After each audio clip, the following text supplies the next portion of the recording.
3 years ago, on a Tuesday afternoon in September, my daughter-in-law Vanessa told me my son David had fallen down the stairs. She was crying. She was screaming. She told me he wasn't breathing. I believed her. But on October 17th, 2025, I saw her throw my granddaughter's baby blanket into the trash like it was nothing. And when I pulled that blanket out of the dumpster and felt what was hidden inside, I realized I had been living with a lie for 3 years. My name is Florence Elaine Banks, and I want to tell you my story. If you're listening from somewhere far away, drop your city in the comments so I can see how far this has traveled.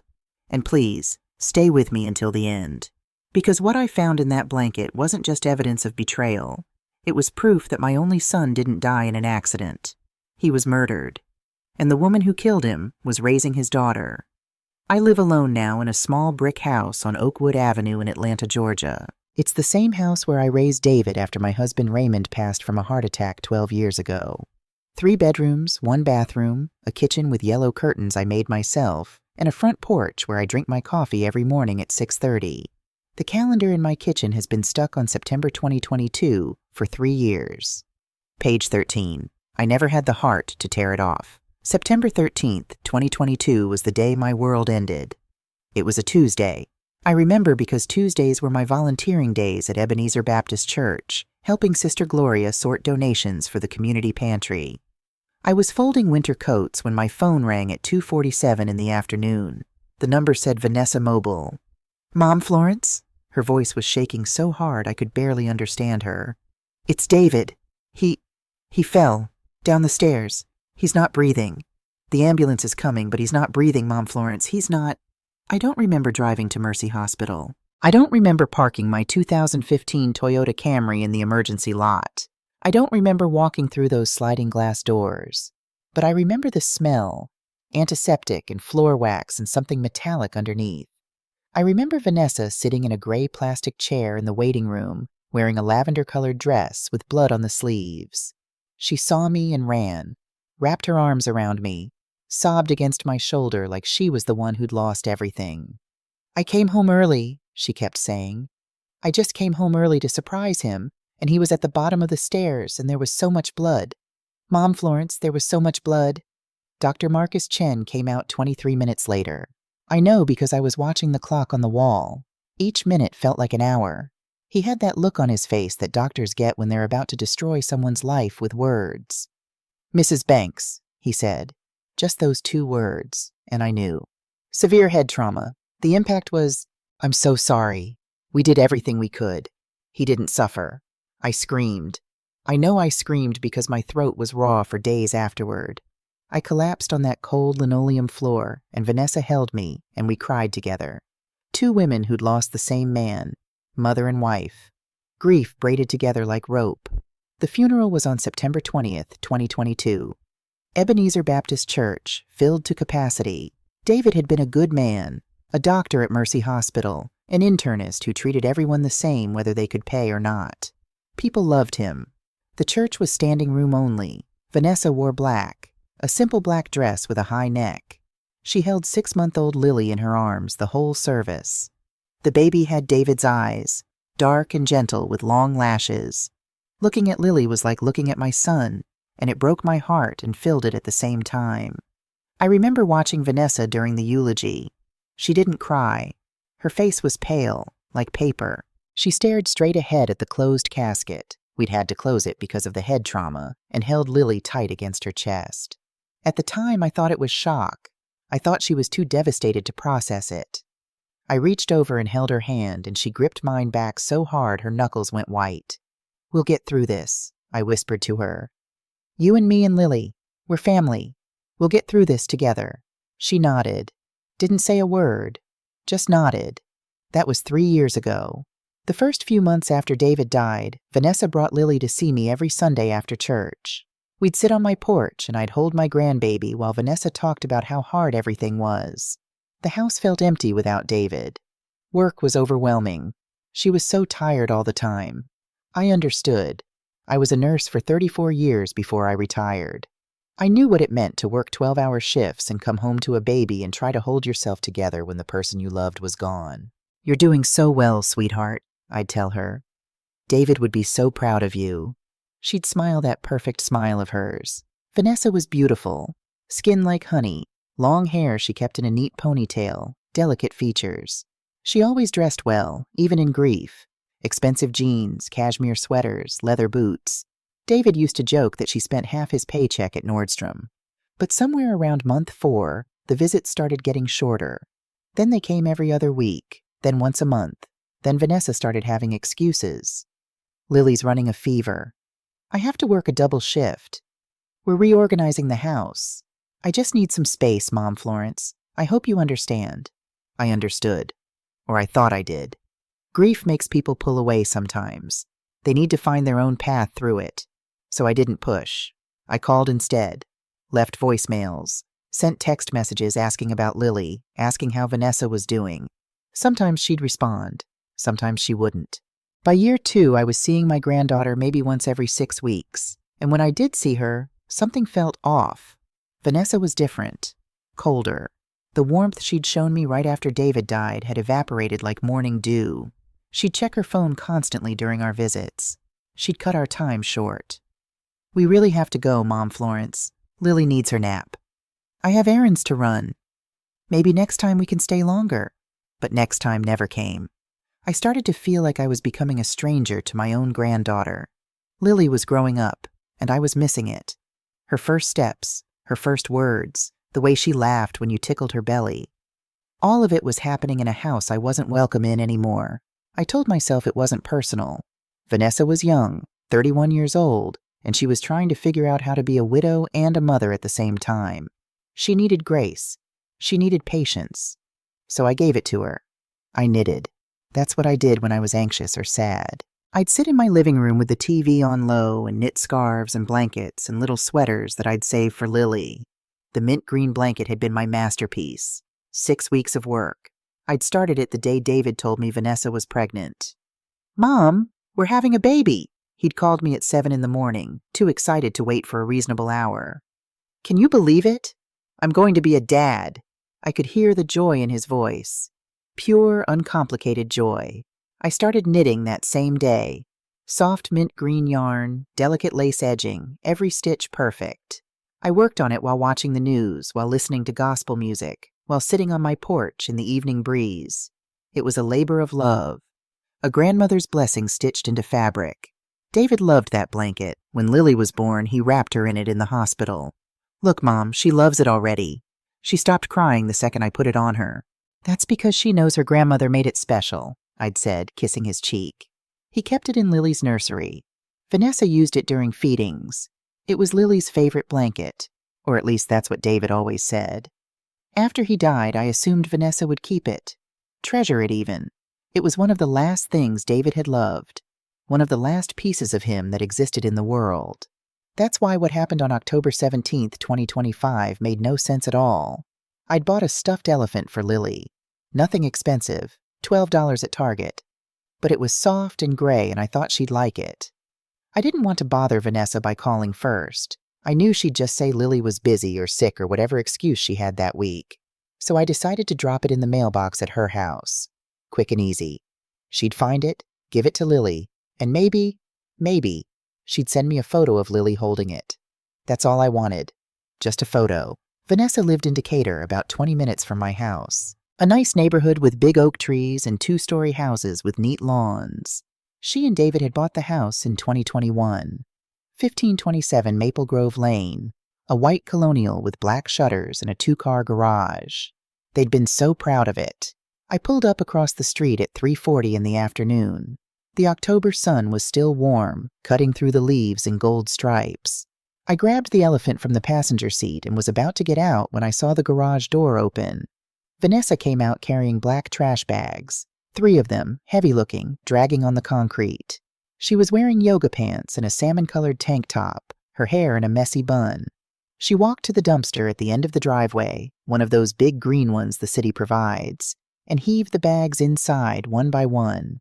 That's when I saw it. The 3rd bag hadn't closed all the way. Something mint green was sticking out the top.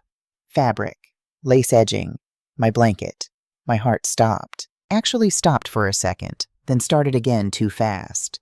Vanessa shoved the blanket down into the bag with both hands, like she was angry at it, like she hated it. Then she slammed the dumpster lid closed and went back into the house without looking around. I sat there in my Camry with the elephant in my lap and my hands shaking on the steering wheel. Why would she throw it away? That blanket was special. David had loved it. It was one of the few things I'd made for Lily, one of the few connections between my granddaughter and me. Unless it didn't matter to Vanessa, unless she'd been waiting for the right time to get rid of it, unless everything I'd knitted into that blanket, the love, the hope, the prayers, meant absolutely nothing to her. I waited 15 minutes, watched the front door, watched the windows. No movement. Then I got out of my car. I walked across the street like I was doing something wrong, even though I wasn't. My knees hurt, arthritis in both of them, same as my mother had. But I walked steady. Opened that dumpster lid. The smell hit me first. Garbage, spoiled food, something sour. I saw the mint green right away. I reached in. I had to lean way over and my back screamed at me and pulled it out. The blanket was dirty. It smelled like expensive perfume and something else. Something chemical. But it was intact. The lace edging still perfect. The stitches still tight. I held it against my chest and looked up at the house one more time. No one was watching. I got back in my car with that blanket in my arms and I drove home. Didn't stop. Didn't look back. Just drove. When I got home, I locked my front door. Don't know why. Force of habit, maybe. Or maybe some part of me knew what I was about to find, and I needed to be alone for it. I went straight to my bedroom. The afternoon light was coming through the lace curtains David had hung for me years ago, making patterns on my grandmother's quilt. I spread the blanket out on my bed carefully, smoothing it with my hands. It was dirty, but not ruined. There were a few small stains, looked like milk, maybe formula, normal baby things. But the smell was what bothered me. That perfume. Too strong, too expensive. Not the kind of scent you'd use around a baby. I ran my fingers over the surface, over every stitch I'd made, over the lace edges I'd crocheted by hand. And that's when I felt it. Something hard, right in the center of the blanket. Not cotton stuffing, not soft. Something rectangular, something that shouldn't be there. My hands went cold. I flipped the blanket over, examined the edges, and there it was. On the bottom hem, almost invisible unless you were looking for it. A line of stitches in mint green thread, the exact same color as the blanket. Someone had opened this blanket, put something inside, and sewn it back up so carefully that you'd never notice. This wasn't my work. These weren't my stitches. Someone had hidden something in my granddaughter's blanket. I went to my dresser, pulled open the top drawer where I kept my sewing supplies, found my good scissors, the same Fiskars I'd used to cut the yarn when I made this blanket 3 years ago. My hands were shaking so bad I had to stop and take a breath. In through the nose, out through the mouth, like they taught us in nursing school for anxiety. 1, 2, 3. I found the start of the seam, put the scissors right at the first stitch, and I cut. The sound of each thread breaking was too loud in the quiet of my bedroom. Snip, snip, snip, like tiny bones breaking. I cut the whole seam, maybe 8 inches long. The opening gaped like a mouth. I put my hand inside. My fingers touched something cool, metal, smooth edges. I pulled it out. It was a phone. An iPhone, but an old model. Maybe 4 or 5 years old, based on the size. Black case, screen dark, completely powered off. I stood there holding it like it was a bomb, like it might explode in my hands. Why would there be a phone sewn into Lily's blanket? Whose phone was it? And why had Vanessa tried to throw it away now after 3 years? I turned it over in my hands. No cracks on the screen, no damage, just an old phone, carefully hidden, carefully preserved. I needed to see what was on it. I went back to my dresser. In the bottom drawer, under my winter sweaters, I had a box of old chargers and cables. Raymond used to say I was a pack rat, keeping every electronic cord we'd ever owned, but I always told him you never know when you might need something. Today, I needed something. I found an iPhone charger. Old style, but it fit. I plugged it into the outlet by my bed and connected the phone. Nothing happened. I waited. Checked the connection. Waited some more. On. Then, a tiny sound. A soft vibration. The screen flickered. A battery icon appeared in the corner, showing red. Empty. Charging. I sat on the edge of my bed and I waited. 5 minutes. 10 minutes. 15. My heart was pounding so hard I could feel it in my throat. I kept my eyes on that phone like it might disappear if I looked away. At 22 minutes, the screen lit up bright. The Apple logo appeared, white against black. Then the lock screen. No password. I touched the screen and it opened. Just like that. Straight to the home screen. Someone had used this phone and never put a password on it. Or the password had expired. Or, I didn't know. I didn't understand technology the way young people did. But I understood this. Someone wanted this phone to be easy to access. Or someone had never imagined anyone else would find it. The home screen was simple. Basic apps, messages, photos, phone, notes, Safari.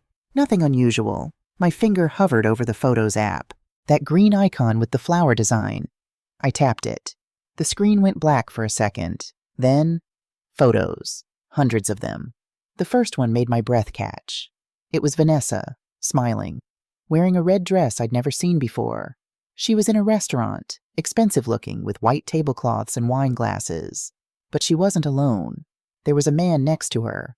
White man, maybe 35, dark hair, nice smile. His arm was around her shoulders. He was kissing her cheek. The date stamp in the corner said April 3rd, 2021. April 2021, when David was alive, when Vanessa was married to my son.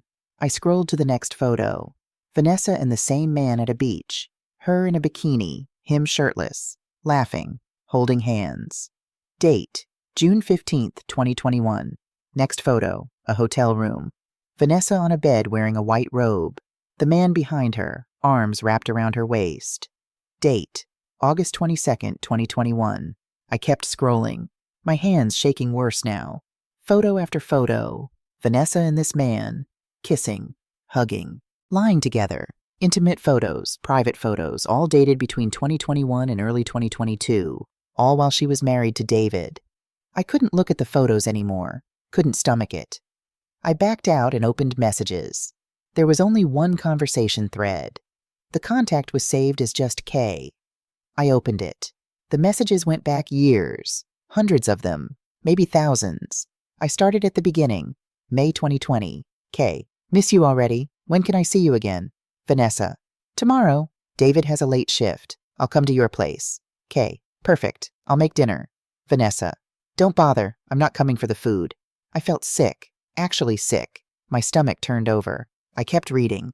Scrolling faster now. Vanessa. I hate lying to him, but I can't give you up. K. You won't have to lie forever.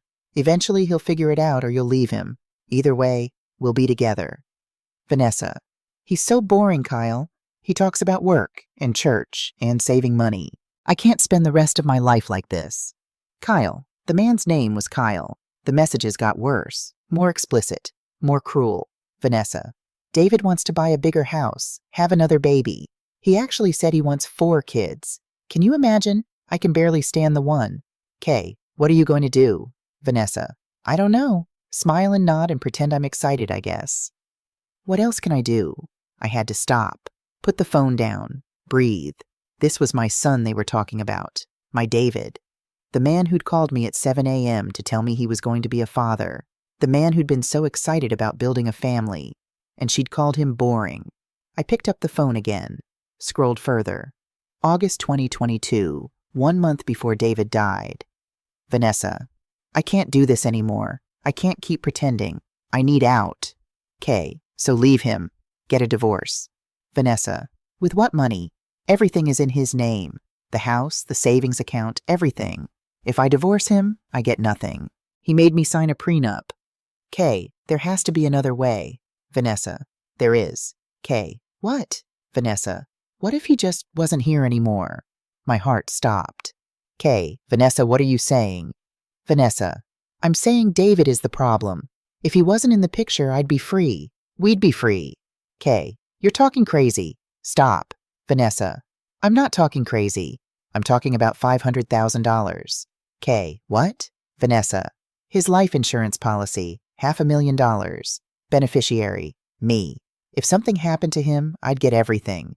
The house, the insurance, his savings, all of it. K. Vanessa. Think about it, Kyle. We could be together. Really together. No more hiding. No more sneaking around. We could go anywhere. Do anything. $500,000. There was a pause in the messages. 3 days. Then Kyle responded. K. This is insane. You can't be serious. Vanessa. I've never been more serious about anything in my life. K. How would you even... how? Vanessa. I have an idea, but I need your help. K. No, absolutely not. I'm not doing this. Vanessa. You love me, don't you? K. Of course I do, but... Vanessa. Then help me, please. I can't live like this anymore. I'm dying inside. Every day with him is torture. You're the only thing keeping me alive. Another pause. 2 days this time. K. What do you need me to do? The next message made my blood run cold.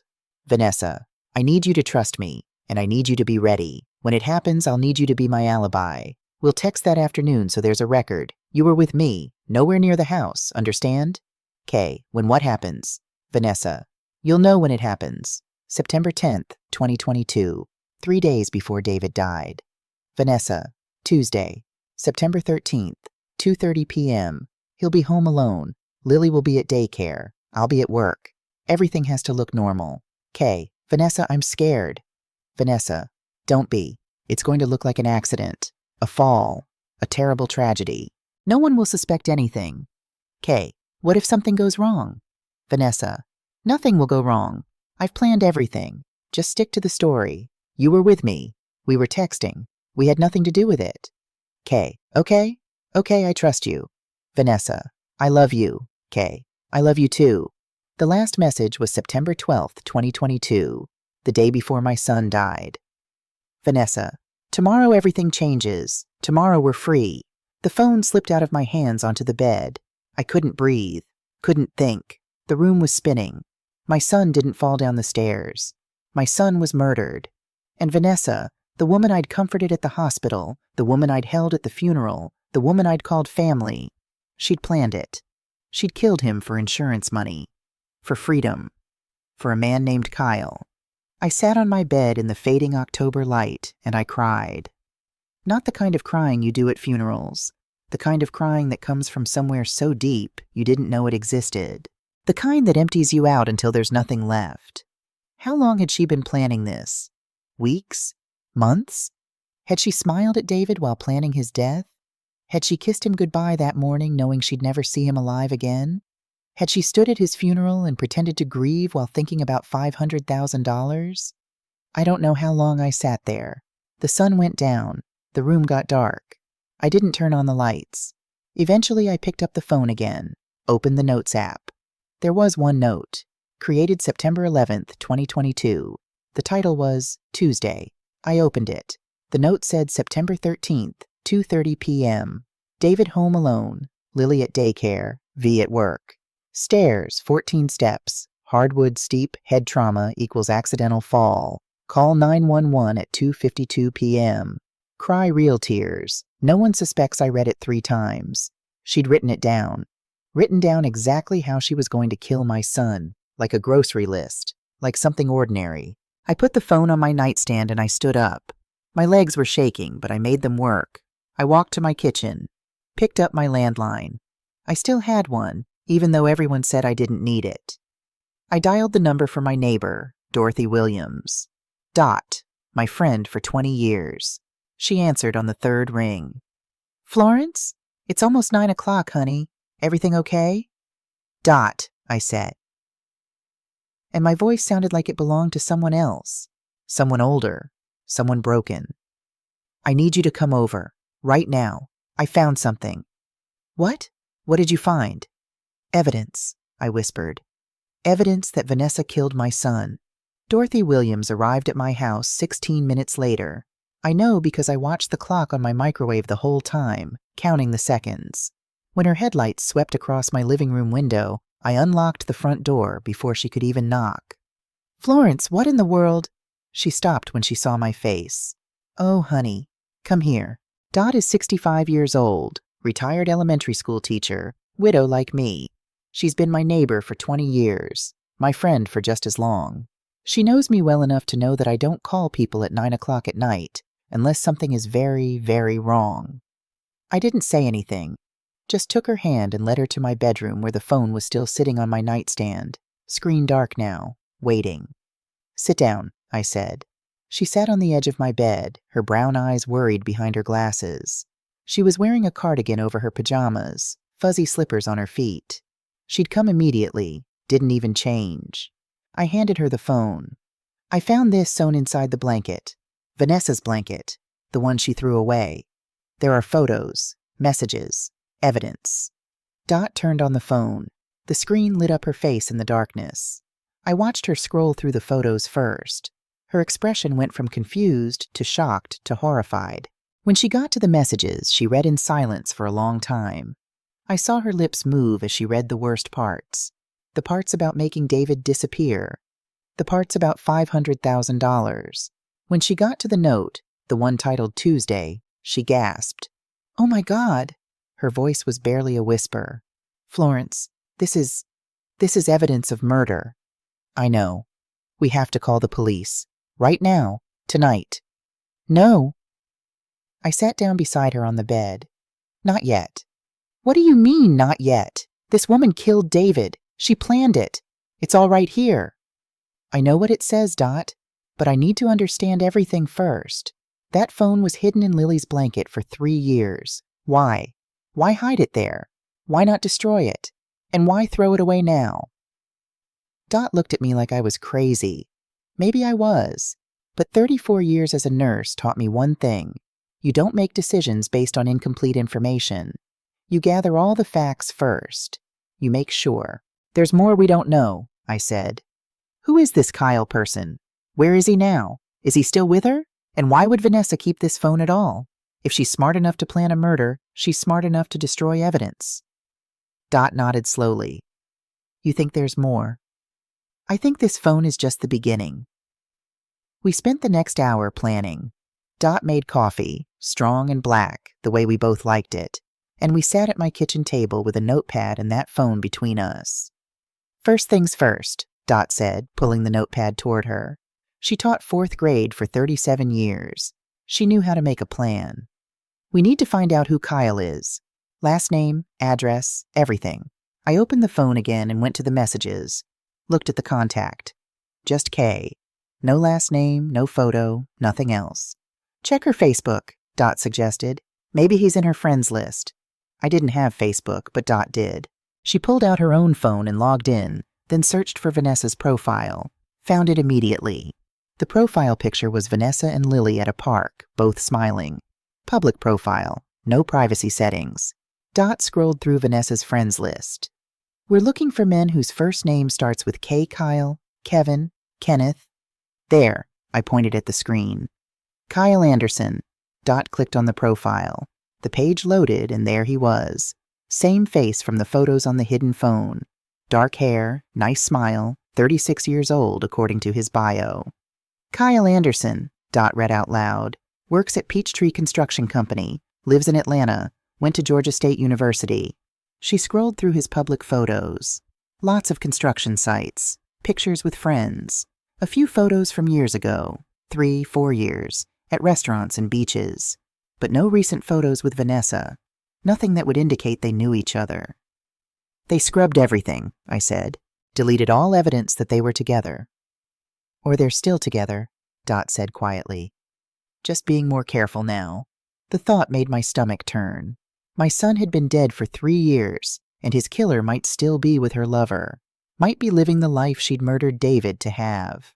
I took the phone back and kept looking. Opened Safari to check the browser history. Most of it had been cleared, but there were a few sites from 2022. A life insurance calculator. A search for accidental death investigation process. A page about fall injuries and head trauma. She'd researched it. Planned every detail. "We need more than this," I said. "The police will need more than a phone I pulled out of the trash. A good lawyer could argue I planted this evidence. Could say we faked it. Then what do we do?" I thought about it. Closed my eyes and prayed. A quick, silent prayer for guidance.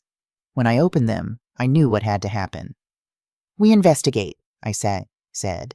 We find out everything: bank records, insurance documents, witnesses, everything that proves she did this. And then we go to the police with a case so strong they can't ignore it. Dot reached across the table and took my hand. Okay, but Florence, we have to be careful. If Vanessa finds out you're investigating her, she won't, I said. I said it with more confidence than I felt. We'll be smart, we'll be quiet, and we'll get justice for my son. The next morning, Wednesday, I drove to Mercy Hospital, the place where David had worked for 8 years, the place where he'd saved lives, the place where he'd met Vanessa. I told the receptionist I was there to see Dr. Patricia Green. Patricia had been David's colleague, his friend. They'd done their residencies together. If anyone knew about David's last days, it would be her. Patricia met me in the hospital cafeteria during her lunch break. She was in her late 30s, wearing scrubs decorated with little cartoon hearts. When she saw me, she stood up and hugged me tight. "Mrs. Banks, Florence, it's so good to see you." She stepped back, looked at me closely. "How are you doing? Really?" "I'm managing," she said. We sat down at a corner table, away from other people. I had a cup of tea I wasn't going to drink. She had a salad she kept pushing around her plate. "Patricia, I need to ask you something. About David. About the weeks before he died." Her face changed, became careful. "Okay. Did he seem troubled? Stressed? Did he say anything about Vanessa? About their marriage?" Patricia set down her fork, looked around to make sure no one was listening. Then she leaned forward. "He did mention something," she said quietly. "About 6 weeks before the accident. He said Vanessa was acting strange, distant. He thought maybe it was postpartum depression, but he wasn't sure. He was worried about her." "Did he say anything else?" Patricia hesitated. "He said he found some credit card statements, charges he didn't recognize, expensive restaurants, hotels in downtown Atlanta. When he asked Vanessa about them, she said they were for work events, hospital fundraisers, staff dinners. He believed her." "Of course he did. David trusted people. It's who he was." "Was there anything else?" I asked. "Anything unusual in those last weeks?" Patricia thought about it. "He seemed distracted, tired. He said he and Vanessa had talked about life insurance the week before. She'd wanted him to increase his policy amount. He thought it was a good idea, being responsible parents and all. So he did it. Increased it from $250,000 to $500,000. My teacup rattled when I set it down. 1 week before he died? Maybe 10 days. I remember because he mentioned the paperwork was a hassle. Patricia's eyes widened. "Florence, you don't think—" "I don't know what I think yet," I said. But I was lying. I knew exactly what I thought. Vanessa had convinced David to double his life insurance policy. Then, days later, he was dead.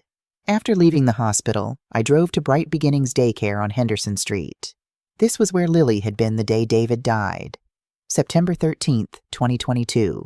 The director, Ms. Angela Johnson, remembered me. She'd sent a sympathy card after David's funeral. "Mrs. Banks, what a surprise. Is everything all right?" "I hope so," I said. "I'm trying to get some information about that day. September 13th, 2022. The day my son passed. I know Lily was here. I'm just trying to understand the timeline." Angela's face softened with sympathy. "Of course. Let me check our records." She went to her computer, typed for a moment. "Yes, here it is. Lily Banks, drop off at 8:07 a.m., pick up at 4:12 p.m. Vanessa picked her up at 4:12? Yes, right on time. Actually, she seemed in a hurry that day. I remember because usually she'd chat with us for a few minutes, ask about Lily's day, but that afternoon she just grabbed Lily and left." 4:12 p.m. David had died, according to the autopsy report I'd read 100 times, between 2:30 and 3 p.m.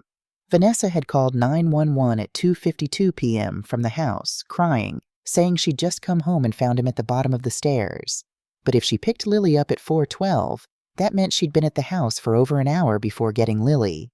An hour alone with David's body. "Ms. Angela," I said carefully, "do you keep security camera footage?" "We do. For 60 days, then it cycles over. Why?" "Nothing. Just wondering." I smiled, thanked her, and left. The footage from 3 years ago was long gone, but I had confirmation. Vanessa's timeline didn't add up. On Thursday afternoon, I did something I never thought I'd do. I lied to my daughter-in-law. I called Vanessa's cell phone. She answered on the fourth ring, her voice distracted. "Hello?" "Vanessa, sweetheart, it's Mom Florence." A pause. "Oh, hi. I found some old photos of David when he was a little boy. Thought Lily might like to see them. Can I drop by for just a few minutes? I won't stay long." Another pause. Longer this time. Today's not great. I have a lot going on." "Please, honey. It's been so long since I've seen my grandbaby. Just 15 minutes. I heard her sigh. "Fine, but only 15 minutes. I have things to do." I picked up Dot on the way. She sat in my passenger seat with her large purse, the one she'd put a small digital camera in. Our plan was simple. I'd distract Vanessa. Dot would excuse herself to use the bathroom and search the bedroom. It was risky. It was probably illegal. But I needed to know what else Vanessa was hiding. We arrived at 1527 Maple Grove Lane at 2:30 p.m. The white colonial looked perfect in the afternoon sun. Neat lawn. Trimmed hedges. No sign of the evil that lived inside. Vanessa opened the door wearing black leggings and an oversized sweater. Her hair was in a ponytail. She looked tired. "Hi, Mom Florence. Hi, Mrs. Williams. Hope you don't mind I brought Dot along," I said as he said. "We were having coffee when you called back." Vanessa's smile was tight. "Of course not. Come in." The house smelled like vanilla candles and cleaning products. Everything was spotless. Too spotless. Like a show home. "Lily's upstairs playing," Vanessa said. "I'll get her." The moment she went up the stairs, Dot whispered, "I'll give you 5 minutes. Then I'll excuse myself." Vanessa came down carrying Lily. My heart broke open. My grandbaby had grown so much. She was 3 years old now, wearing a pink dress with white flowers. Her hair was in 2 puffs with pink ribbons. "Hi, Grandma Florence."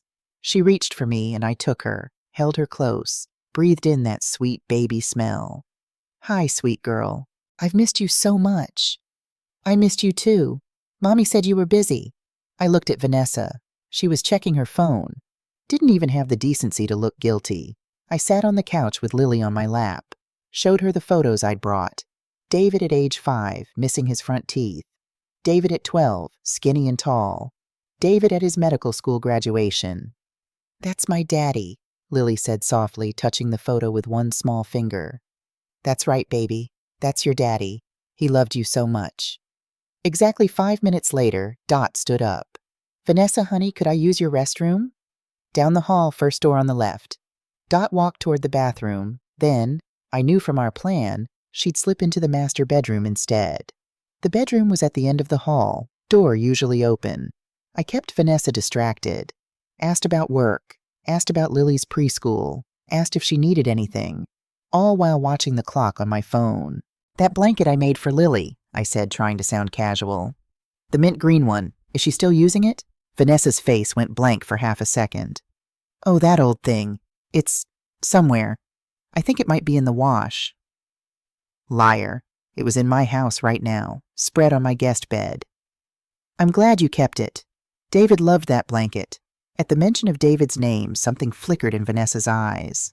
Annoyance? Anger? It was gone too fast for me to tell. 8 minutes passed. 9. I was starting to worry. Then Dot appeared in the hallway.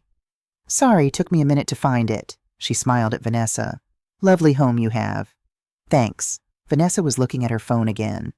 "Listen, Mom Florence, I don't mean to rush you, but I really do have things I need to do." I kissed Lily's forehead. "I love you, sweet girl. Grandma will see you soon." "Promise?"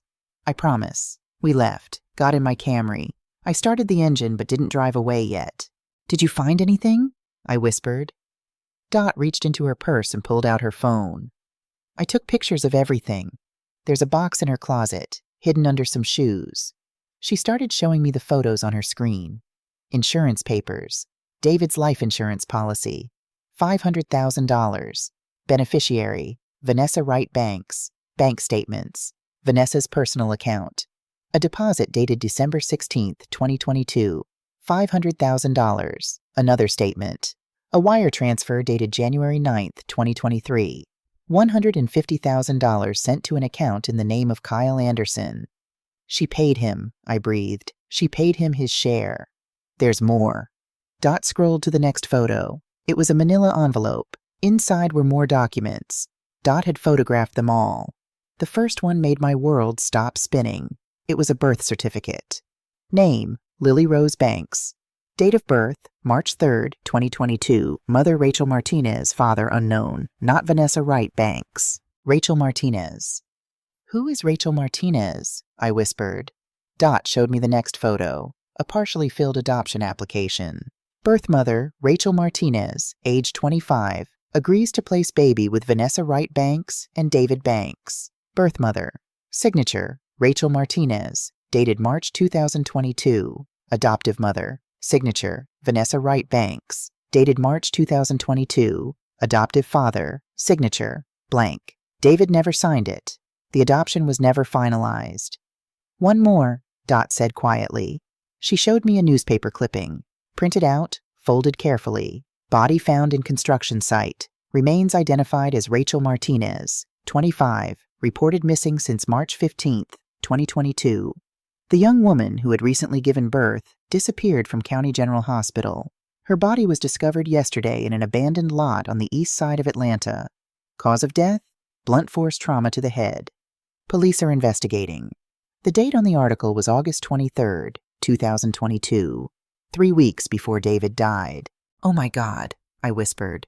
Vanessa didn't just kill David. She killed Lily's real mother, too. Dot drove us straight to the Atlanta Police Department. I couldn't drive. My hands were shaking too badly. In the car, she explained what she'd found.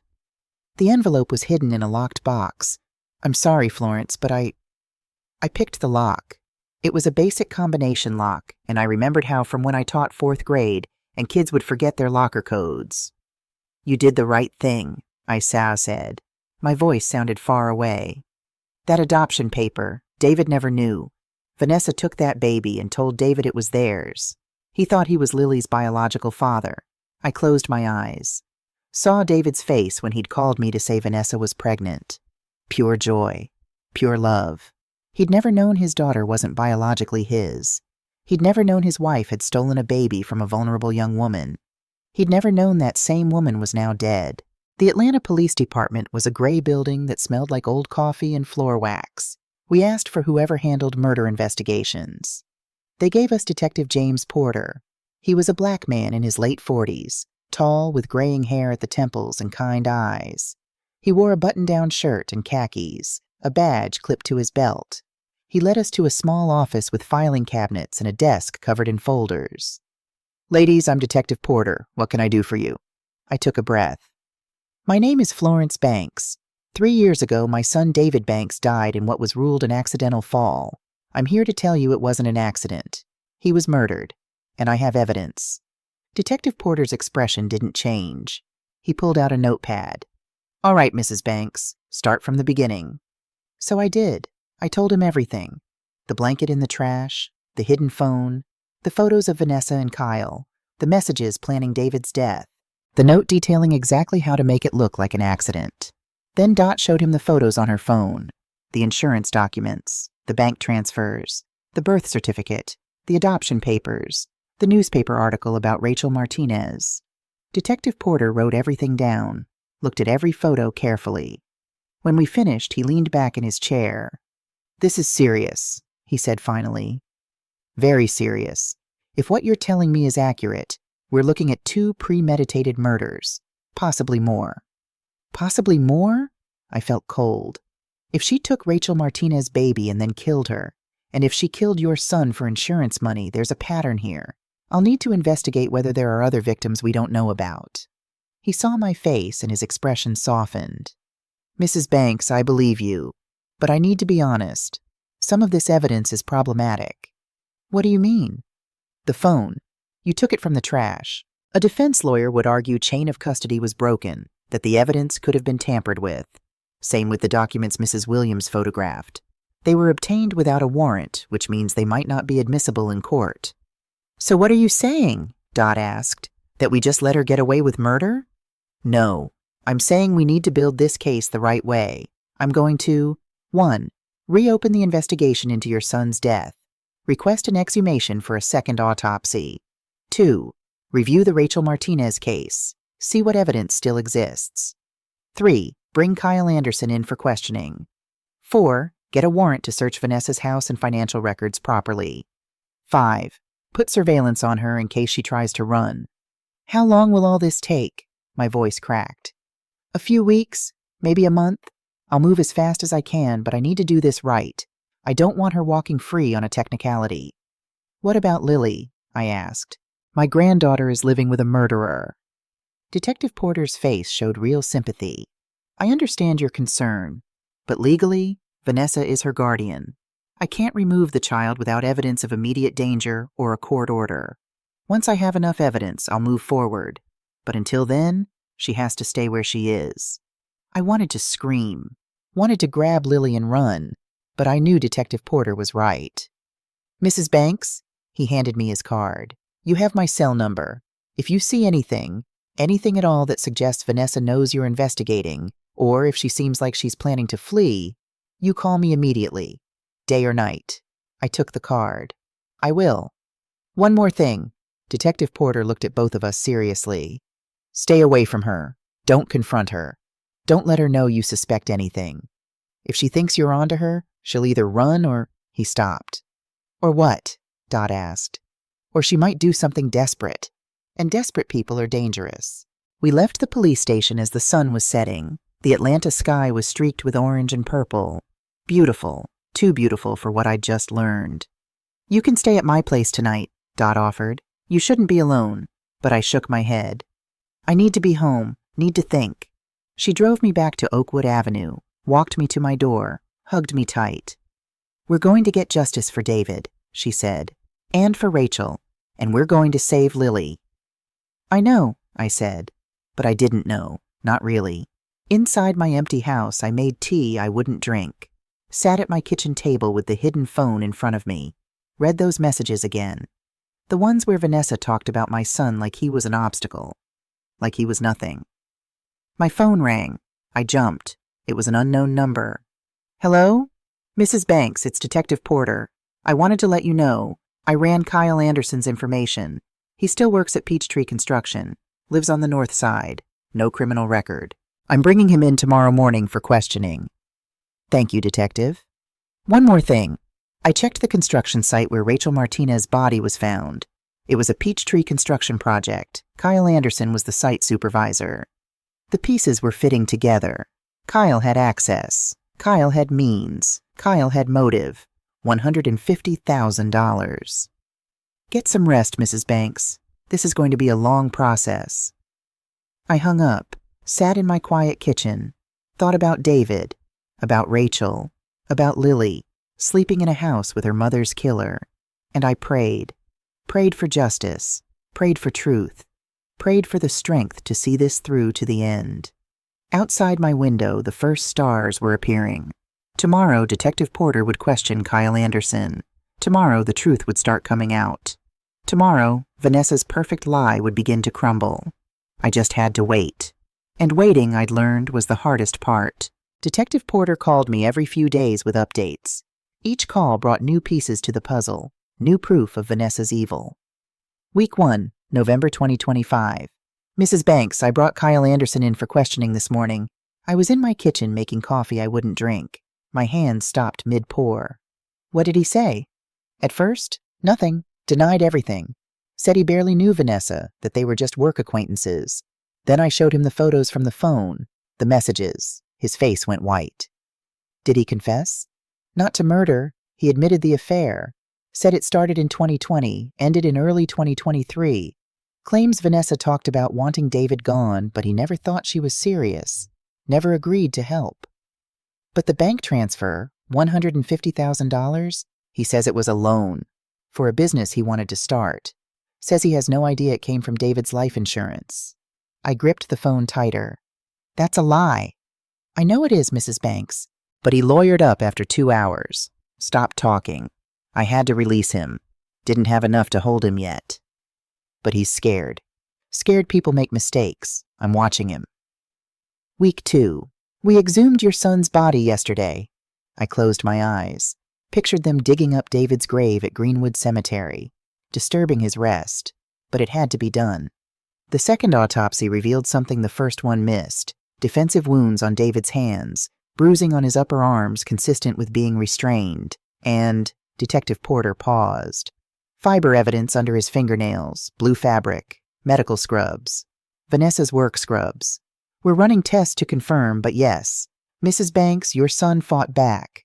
Someone held him, then pushed him down those stairs. I had to sit down, had to breathe. David fought. My gentle son, who'd never hurt anyone in his life, fought for his life in his own home. There's more, Detective Porter continued. The medical examiner says the pattern of injuries is inconsistent with a simple fall. The angle of impact, the specific trauma points. Someone pushed him with significant force. This was murder. Premeditated murder. Week 3. I got a warrant for Vanessa's financial records. Mrs. Banks, you were right about everything. Tell me. David's life insurance policy, $500,000, was paid out on December 16, 2022, 3 months after his death. The full amount went to Vanessa. On January 9, 2023, she wired $150,000 to Kyle Anderson's account with the memo line, business investment. That's his payment for helping her. That's what I believe, but there's more. On January 15th, she wired another $75,000 to an offshore account in the Cayman Islands. She's been moving money around, hiding it. As of last week, she's liquidated most of her U.S. assets, sold stocks, emptied her savings account. She has approximately $350,000 in cash in offshore accounts. She's planning to run. That's my assessment.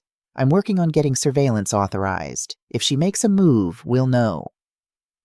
Week 4. Detective Porter came to my house in person this time. It was late November, the Tuesday before Thanksgiving. He sat at my kitchen table, a thick folder in front of him. We found Rachel Martinez's case file. The original investigation was minimal. She was a young woman with no family, no fixed address. When her body was found, they ruled it suspicious death but had no leads. The case went cold. He opened the folder, showed me crime scene photos I wish I'd never seen. A girl, just a girl, 25 years old with her whole life ahead of her. The construction site where they found her belonged to Peachtree Construction. Kyle Anderson was the site supervisor. He had keys, access, knowledge of the area. The timeline matches perfectly. Rachel disappeared March 15th, I said, remembering the newspaper article, 2 weeks after Lily was born. Exactly. I interviewed nurses at County General who remembered Rachel. She was a patient. Came in with pregnancy complications. No insurance, no family. One of the nurses said a woman visited her several times. A well-dressed woman who seemed very interested in the baby. Vanessa. The nurse couldn't make a positive ID from photos, but the description matches. Here's what I think happened. Vanessa met Rachel at the hospital, saw an opportunity. A vulnerable pregnant woman with no support system. Vanessa befriended her, offered to help after the baby was born. When Lily was born on March 3rd, Vanessa took her. And told David the baby was theirs. Right. She'd been faking the pregnancy, prosthetic belly, fake doctor's appointments. David never suspected. Why would he? He trusted his wife. Detective Porter pulled out another document. Rachel stayed at this hospital for a few days after giving birth. Then she left. Hospital records show she signed herself out on March 12th. 3 days later, she was reported missing by the hospital social worker. Her body was found 5 months later. Vanessa killed her. I believe so, and I believe Kyle Anderson helped dispose of the body. On March 15th, 2022, Kyle's work logs show he was at that construction site, alone, after hours. The pieces fit together like broken glass, forming a terrible picture. When can you arrest her? I asked. Detective Porter looked at me with those kind, tired eyes. Soon. I'm building a case that will stand up in court. Murder trials can fall apart on technicalities. I won't let that happen. I won't let her walk free. How soon is soon? Days. Maybe a week. I'm waiting for the final forensic reports on the fiber evidence. Once I have that, I'll get an arrest warrant. But Vanessa didn't wait.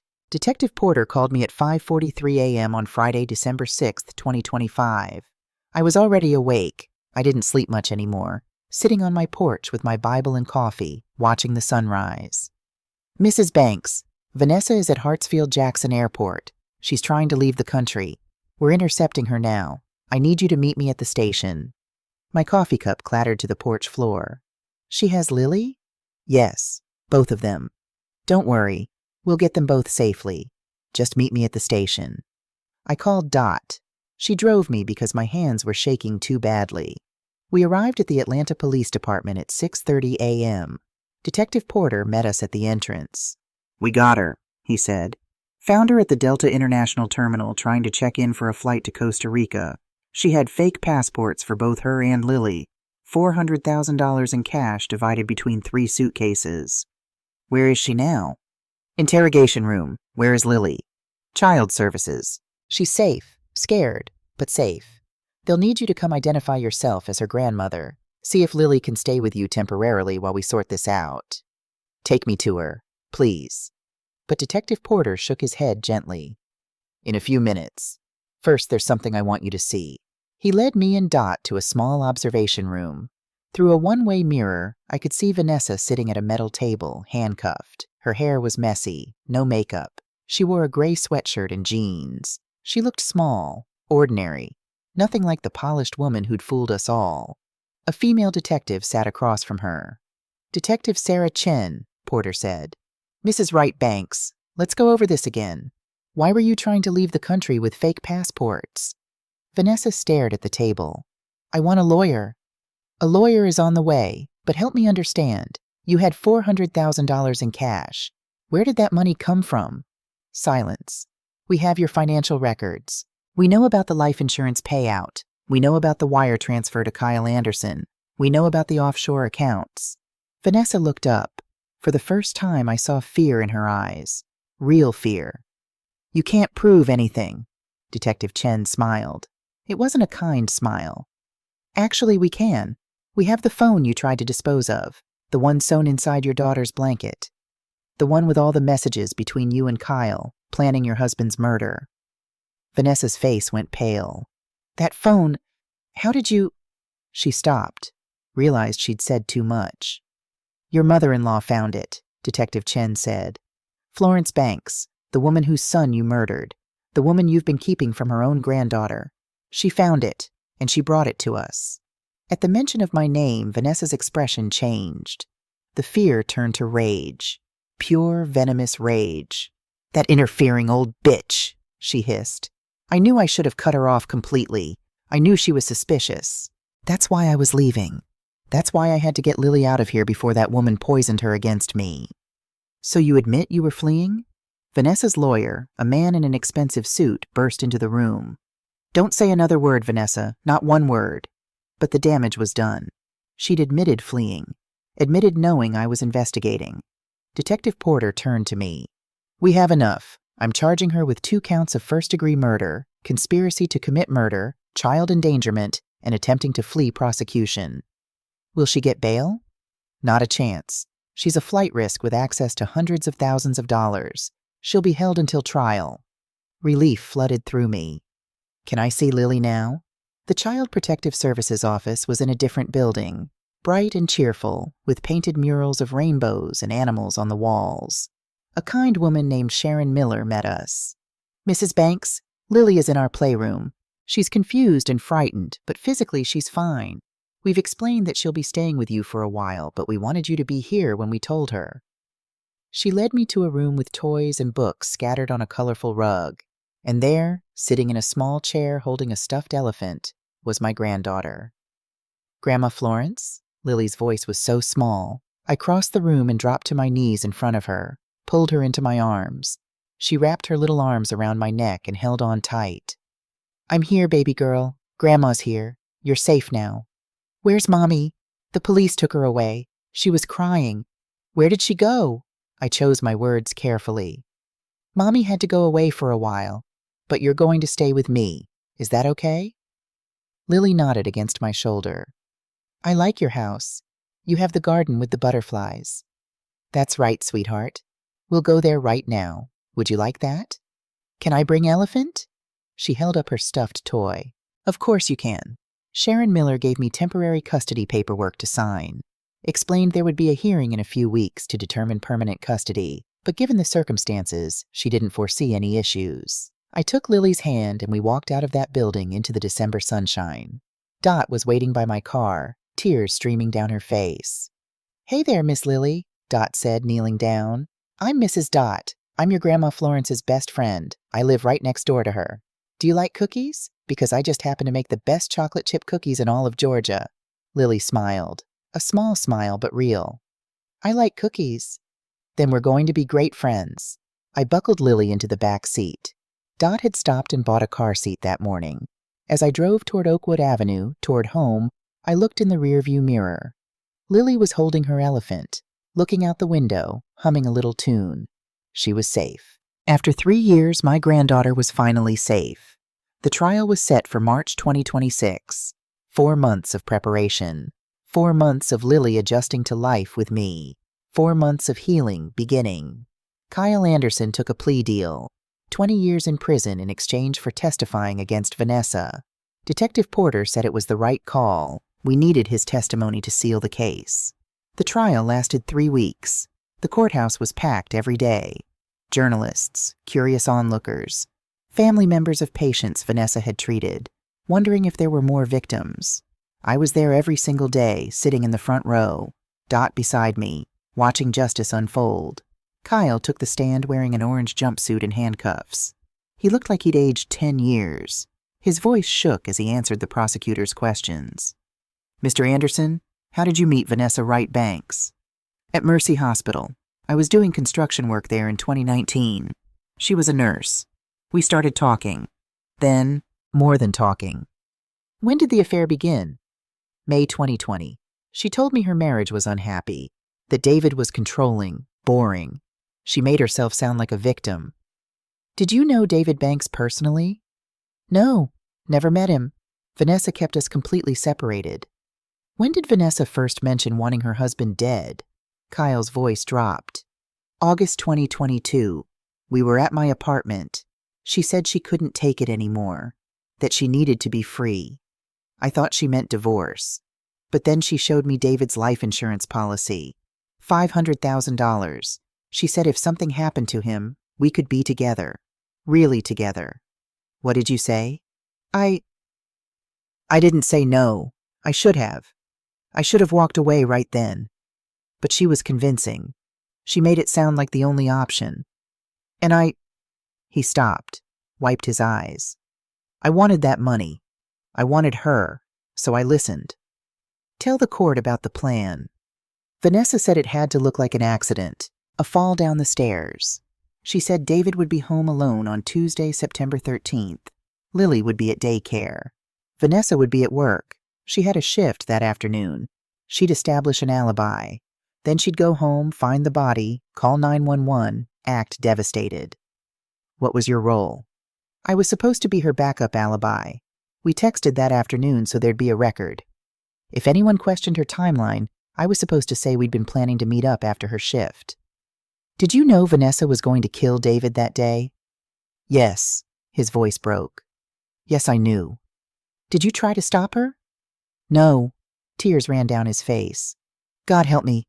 No, I didn't." The courtroom was silent except for the sound of Kyle crying. "Tell the court about Rachel Martinez." Kyle took a shaky breath. "Vanessa told me in February 2022 that she'd found a solution to her fake pregnancy. She'd met a girl at the hospital. Young, pregnant, homeless. Vanessa befriended her. When the baby was born, Vanessa took her. Told David the baby was theirs, that she'd given birth at a birthing center. What happened to Rachel? She started asking for her baby back. Showed up at the hospital looking for Vanessa. Vanessa panicked, called me on March 15th, said we had a problem, asked me to meet her at the construction site on Peachtree Boulevard." "What happened at the construction site?" "Rachel was already dead when I got there." His voice was barely audible. "Vanessa said Rachel had threatened to tell David the truth. Said she had to protect Lily. I helped bury the body. I'm sorry. I'm so sorry." I closed my eyes, tried to block out the image. A young mother, dead because she wanted her baby back. Medical examiners testified about David's injuries. The defensive wounds, the bruising, the angle of impact inconsistent with a fall.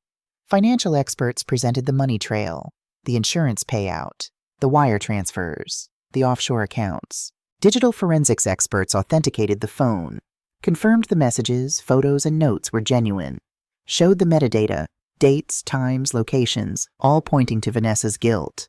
They asked if I wanted to speak, to give a victim impact statement before the verdict. I said yes. I wore my Sunday best. A purple dress David had bought me for Mother's Day 2021, pearl earrings Raymond had given me for our 20th anniversary. I walked to the front of the courtroom with my head high. Vanessa sat at the defense table, her face blank. She didn't look at me. I looked at the jury. 12 faces, 12 people who would decide if justice would be served. My name is Florence Elaine Banks. I am 63 years old. I am a retired nurse, a widow, a mother who lost her only child, and a grandmother raising her granddaughter. David Banks was my son. I raised him alone after my husband Raymond died. I taught him to be kind, to help people, to see the good in everyone. He became a doctor because he wanted to save lives. He never suspected that the woman he married, the woman he trusted with his whole heart, would be the one to take his life. David loved Lily from the moment he thought she was conceived. He stayed up all night when she was sick. He sang her to sleep. He called me just to tell me she'd smiled at him. He was going to be an amazing father. He never knew Lily wasn't biologically his, but it wouldn't have mattered, because David understood that love isn't about blood. It's about choice, about showing up, about sacrifice. Vanessa Wright took my son from me. She took Lily's father. She took Rachel Martinez's life and her chance to watch her baby grow up. All for money, all because she felt entitled to a life she didn't want to work for. I don't stand here asking for vengeance. I'm asking for justice. For David. For Rachel. For Lily. For every person who loved and lost because of Vanessa's greed. Thank you. I walked back to my seat. Dot squeezed my hand. The jury deliberated for 6 hours. When they returned, the courtroom was so quiet you could hear people breathing. The judge asked for the verdict. The jury foreman stood. In the case of the murder of David Banks, we find the defendant Vanessa Wright Banks guilty of first-degree murder. In the case of the murder of Rachel Martinez, we find the defendant guilty of first-degree murder. On the charge of conspiracy to commit murder, guilty. On the charge of child endangerment, guilty. Guilty on all counts. Vanessa showed no emotion, just sat there, staring straight ahead. The judge spoke. Vanessa Wright Banks, you are sentenced to 2 consecutive life sentences without the possibility of parole. You will spend the rest of your life in prison for the crimes you have committed. It was over.